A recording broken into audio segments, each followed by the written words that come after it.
It was late at night in a small house. The only light that was on was coming from under the bedroom door of a young boy named Billy.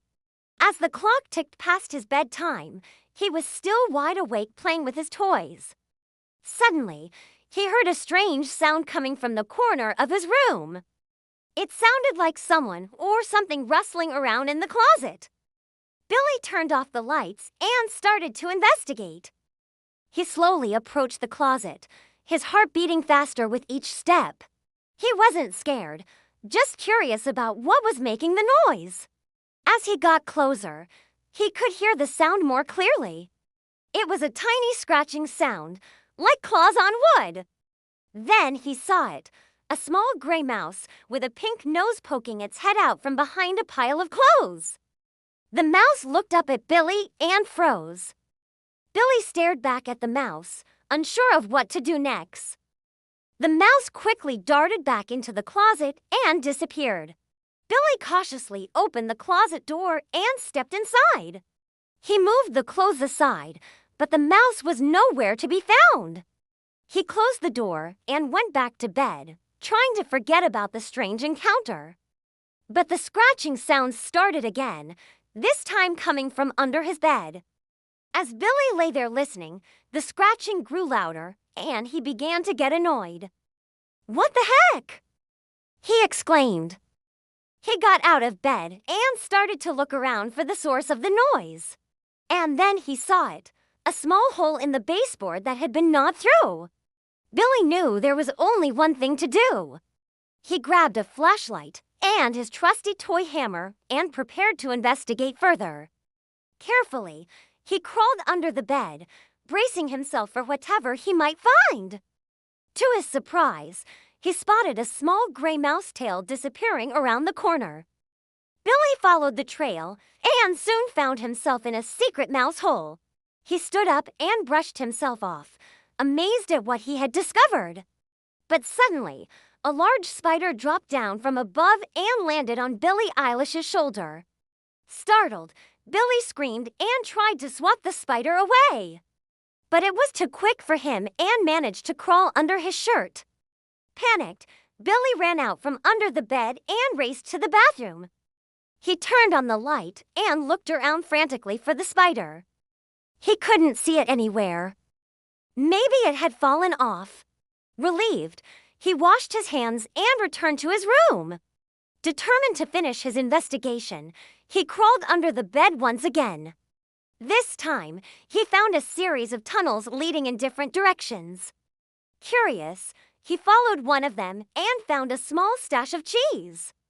It looked delicious, but Billy knew better than to eat something that belonged to a mouse. He continued his exploration and soon came across a group of baby mice playing with some yarn. They looked so cute that Billy couldn't help but smile. One of the baby mice noticed him and squeaked loudly, alerting the rest of the family. A small gray mouse, presumably their mother, came running and glared at Billy angrily. Startled by her sudden appearance, Billy dropped his flashlight and it rolled away from him. The mother mouse took advantage of his distraction and scurried over to the flashlight. She pushed it towards a hole in the wall and disappeared inside. Billy sighed. He had come so far, and now the most important piece of evidence was in a place he couldn't reach. He tried to look through the hole, but it was too small for him to see anything.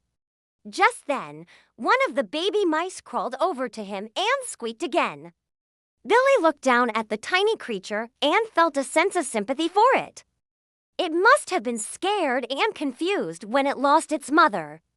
Suddenly, an idea struck him.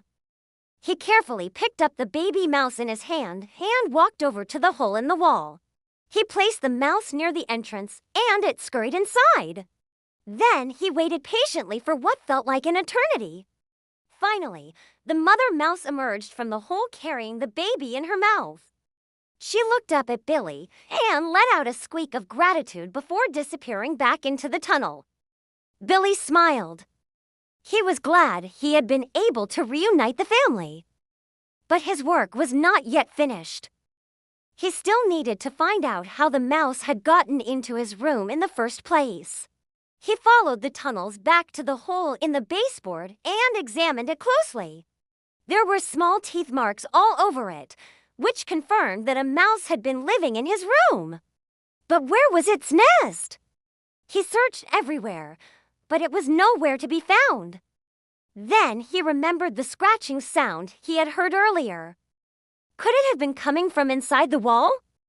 He put his ear to the baseboard and listened closely. Yes, there it was, a faint scratching sound. Billy grabbed a screwdriver and started to remove the baseboard. As he pried it away from the wall, he could see that there was a small opening behind it. He carefully maneuvered the baseboard away and revealed a small hole. Billy crawled through the hole and found himself in a narrow space between the walls. He moved forward until he saw a faint light coming from ahead.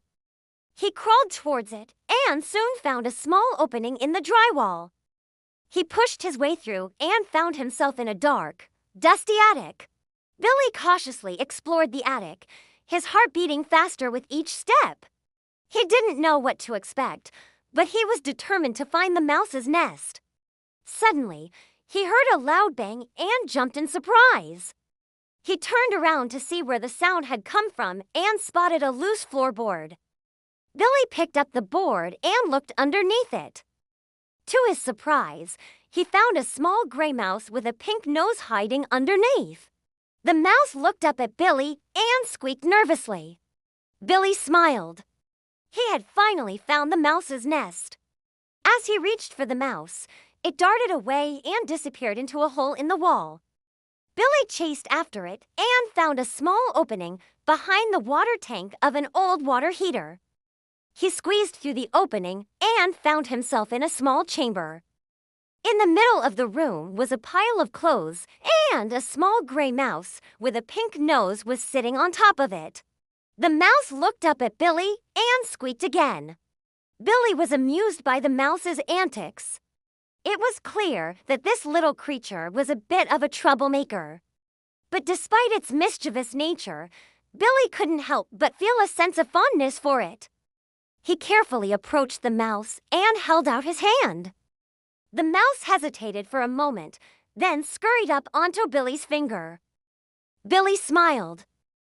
He knew just what to do. He carried the mouse back to his room and placed it on his desk. Then he grabbed his phone and started to research local animal control services. He wanted to find a way to get the mouse back into the wild without harming it. After a few minutes of searching, he found a website for a local wildlife rehabilitation center. He called them and explained his situation.